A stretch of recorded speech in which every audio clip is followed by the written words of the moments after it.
Então a nossa mensagem de hoje, pessoal, é a mensagem número 79, cujo título é Pacifiquemos. Tá bom. Baseada no Evangelho de Mateus, capítulo 5, versículo 9, onde Jesus diz assim: Bem-aventurados os pacificadores, porque serão chamados filhos de Deus. E Emmanuel comenta a respeito dessa passagem o seguinte: não adianta estender a guerra nervosa. A contradita esperar-te-á em cada canto, porque a paz é fundamento da lei de Deus. Observa as catástrofes que vão passando. Vezes sem conta, o homem faz-se o lobo do próprio homem, destruindo o campo terrestre. Mas Deus, em silêncio, determina que a erva cubra de novo o solo, colocando a flor na erva e formando o fruto no corpo da própria flor. Vulcões arruinam extensas regiões, mas Deus restaura as paisagens dilaceradas. Maremotos varrem cidades, mas Deus indica-lhes outro lugar e ressurgem mais belas. Terremotos trazem calamidades aqui e ali, mas Deus reajusta a fisionomia do globo. Moléstias estranhas devastam populações inteiras, mas Deus inspira a cabeça de cientistas abnegados e liquida as epidemias. Tempestades de quando em quando sacodem largas faixas da terra, mas Deus, pelas forças da natureza, faz o reequilíbrio de tudo. Não te entregues ao pessimismo em circunstância alguma. Tudo pode ser, agora, diante de ti, aflição e convulsão. Contudo, tranquiliza a vida em torno quanto puderes, porque a paz chegará pelas mãos de Deus. Impressionante. A gente conversava sobre, claro, não isso antes do... Porque isso funciona dessa forma, né? Existe um fenômeno, né, que rege os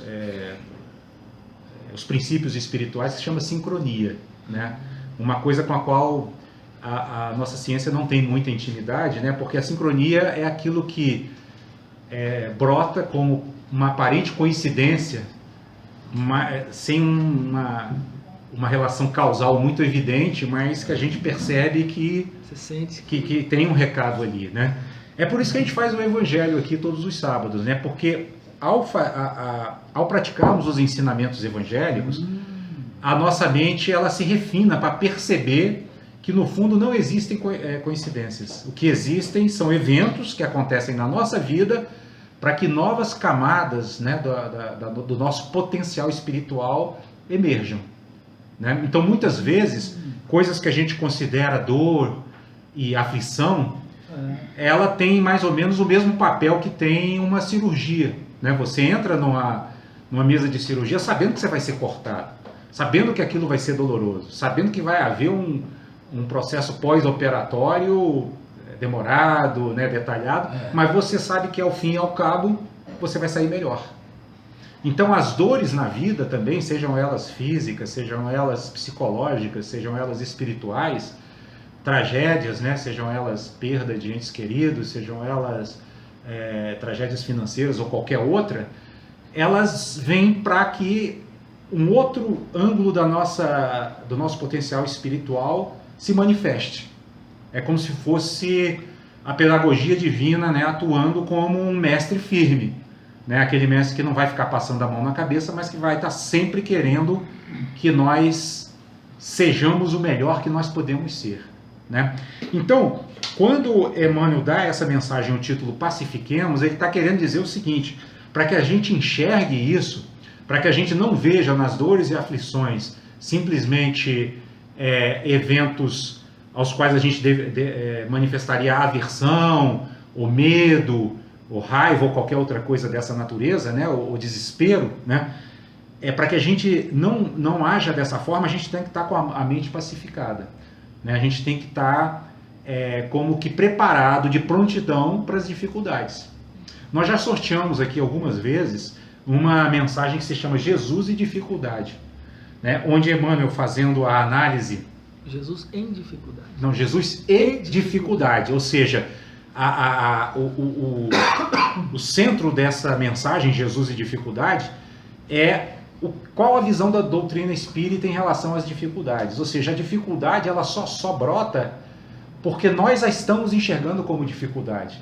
Mas, quando a gente pacifica a mente, nós conseguimos olhar para elas como lições, como aprendizado, né? E a gente tem inúmeros exemplos, hoje inclusive com a internet, a gente vê demais, né, na internet, exemplo de superação, né, de pessoas que passam por situações em que a gente imagina assim, não, daqui não tem como sair, e a pessoa se reinventa dentro de condições que num primeiro momento eram super limitadas, né? Mostrando que os limites não estão nas circunstâncias externas, nem na nossa saúde, nem na nossa capacidade financeira, mas estão na nossa mente, na forma como nossa mente encara os desafios que a vida nos propõe. Porque, na verdade, dentro dessa perspectiva espírita, não existe dificuldade, existem desafios, né? É o destino, né? São até mesmo nossos mentores espirituais nos desafiando a sermos melhores, né? As pessoas, às vezes, se equivocam um pouco quando pensam assim, poxa, mas, por exemplo, dentro da própria doutrina, eu sou médium, vou ao grupo todo domingo, não sei, e aconteceu tal coisa comigo. Os espíritos costumam dizer o seguinte: é aí que vai acontecer, porque se você está se propondo a aprender, nós vamos dar os instrumentos para que você aprenda, né? E o aprendizado, ele exige sempre algum tipo de esforço, né? A primeira vez que a gente vai resolver um problema de matemática, a gente vai ter dificuldade para resolver. Mas o professor também vai ter o cuidado de nos dar um problema que esteja à altura da nossa capacidade. Por isso existe aquela frase, né? Não existe cruz superior à nossa possibilidade dos nossos ombros de carregá-la, né? A cruz, ela é sempre cruz no sentido de que desafios são sempre, de acordo com a pedagogia divina, né, proporcionais à nossa capacidade de lidar com eles. Então, se a gente tem isso em mente, a nossa mente já se pacifica, porque já evita a revolta. Né, se a gente já tem esse norte na nossa vida, nós nunca vamos olhar para alguma coisa que está acontecendo como algo ruim. Nós vamos sempre buscar o outro ângulo, que é o ângulo da sabedoria, né? Saber o que a vida está me propondo aprender com isso, né? A gente passou aqui, o capítulo que a gente estava estudando anteriormente do Evangelho segundo o Espiritismo era amai os vossos inimigos, um dos maiores desafios, ou seja, amar aqueles que por algum motivo não se afinizam conosco, ou fizeram algum mal a nós, ou nos causaram alguma perda, né? Mas o que esse ensinamento propõe é exatamente isso, é não deixar nem mesmo que as próprias inimizades ou ofensas tirem a nossa paz. Porque quando Jesus fala para os seus discípulos, quando eles estão ali desesperados, porque estão vendo que ele está prestes a ser sacrificado, né, e eles vão ficar sem o mestre com o qual eles se acostumaram, vão ficar sem as orientações daquele mestre sublime, cheio de luz, né, ele diz assim: a minha paz vos deixo, a minha paz vos dou. Eu não vos dou a paz do mundo, eu vos dou a paz que o mundo não pode dar. Ou seja, uma paz inabalável. Não é aquela paz de estar tudo dando certo, minha casa está boa, minha situação financeira está ótima, ninguém bateu no meu carro, né, eu estou bem de saúde. Não. Ele dá aquela paz que mesmo quando todas essas coisas ruem, você fica de pé. Como Jesus ficou. A paz da fé. Né? É a fé, exatamente. E isso fortalece a fé. Né? Vocês percebem, as virtudes espirituais, elas estão todas interconectadas, ou seja, paz, fé, caridade, está tudo junto, né? É uma rede, né? A proposta do Evangelho é que a gente saia da rede do círculo vicioso das nossas aflições para o círculo virtuoso do cultivo das virtudes, da autossuperação, do crescimento interior, da elevação espiritual. Porque quando, Kardec inclusive fala isso no Livro dos Espíritos, né? Quando a gente olha para as circunstâncias como quem olha para um caminho lá do topo da montanha, você vê o caminho todo, você não vê só aqueles obstáculos que estão nessa parte que você está percorrendo. Você vai ver onde é o destino, né? E o nosso destino é a perfeição espiritual. Perfeição espiritual significa felicidade genuína. Felicidade que não depende, volto a repetir, de circunstâncias externas. Para isso nós precisamos o quê? Purificar nossos corações e nossas mentes. Porque, na verdade, o que nos causa sofrimento e aflição e aflições são nossas limitações internas. Então, quando a gente chora, por exemplo, a perda de um bem material ou a perda de um ente querido, o que está nos fazendo sofrer não é a perda em si, mas o apego que eu tinha àquilo. E que muitas vezes eu confundo com amor. Porque amor não é apego. Isso é uma coisa muito importante de se dizer. Tem até um ditado indiano que diz assim: o amor se manifesta onde ele é menos esperado, no desapego, né? Então, a gente tem que refletir muito sobre isso, meditar muito sobre isso, porque simplesmente entender a frase não é suficiente. A gente precisa interiorizar isso, assimilar isso e perceber que desapego e amor andam de mãos juntas, né? Ou seja, qualquer atitude que manifeste apego, ela não é amorosa, porque eu estou pensando em mim, na minha perda, né? O meu objeto de apego, algo que faz a minha energia se mover de maneira positiva, né? Por exemplo, um livro de Chico Xavier muito interessante que se chama Jovens no Além, uma coletânea de cartas que ele recebeu psicografadas por jovens que perderam a vida 18, 20 anos, ou afogado, ou em acidente, ou doente, ou alguma coisa assim. Essas cartas foram endereçadas por esses jovens, por seus pais, que estavam completamente desesperados, deprimidos, porque a gente sabe, a dor da perda de um filho talvez seja a maior de todas, porque a gente sabe que todo mundo vai morrer, mas a gente nunca espera que nossos filhos morram antes de nós, né? Isso é uma coisa realmente extremamente dolorosa. Mas o que acontece com aqueles pais que recebem aquela correspondência? Eles se transformam, né? Muitos pais que estavam ali, por exemplo, tem um exemplo de uma mãe que ficava ali olhando para a roupa do filho e tal, guardou tudo aquilo, deixou passadinho e chorava. Ela recebeu uma carta do filho dizendo assim: mamãe, em vez de você ficar chorando sobre as minhas roupas, né, dê a uma série de crianças que precisam disso.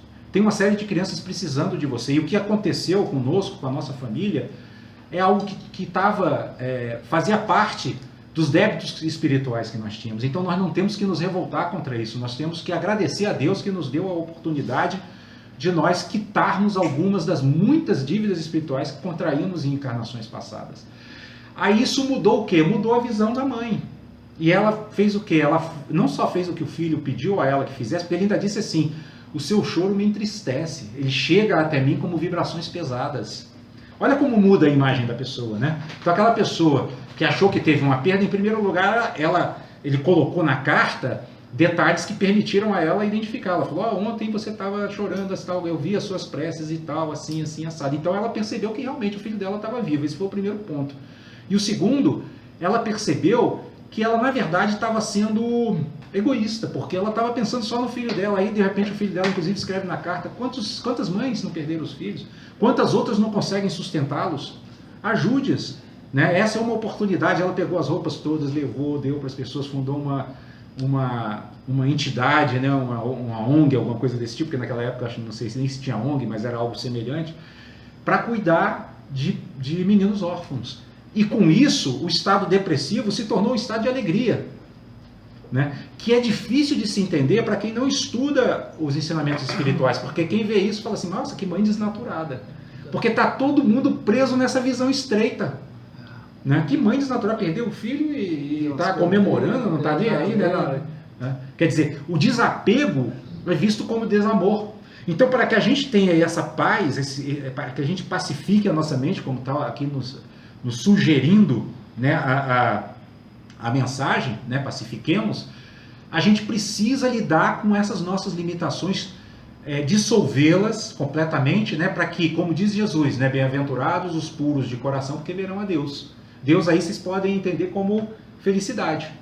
Aqueles que tiverem o coração puro de quê? Puro purificado do apego, purificado da ignorância espiritual, purificado da raiva, purificado do ressentimento, purificado da mágoa, né? Quando o coração está puro, o que acontece? É como se a nossa visão, que era um vidro sujo, a gente limpa e começa a enxergar as coisas como elas são, a vida como ela é. Os espíritos costumam dizer assim: nós não viemos aqui fazer turismo, nós viemos aqui para cumprir com um aprendizado e com uma missão na vida. Nascemos numa família, nascemos numa sociedade, assumimos muitas vezes uma profissão, né, filhos, etc. Tudo isso são missões que a gente assume antes de reencarnar para trazer benefício para esses seres com os quais a gente convive e, sobretudo, para a nossa própria evolução espiritual. Até porque, se nós não evoluímos espiritualmente, se nós não ampliamos a nossa lucidez, como que eu vou ajudar alguém se eu mesmo não tenho clareza sobre as coisas, né? A gente vê muitos pais que a gente fala assim: estragam os filhos, né? Mimam os filhos. Por quê? Porque eles, em vez de olharem para as necessidades dos filhos, eles estão querendo agradar. E o verdadeiro pai não agrada. Como Jesus não agradou, porque se tivesse agradado não tinha sido crucificado. Ele não se importou em desagradar. Ele se preocupou sempre em dar à humanidade em deixar para a humanidade um legado que realmente servisse como um roteiro, um farol para encaminhá-la na direção do progresso espiritual.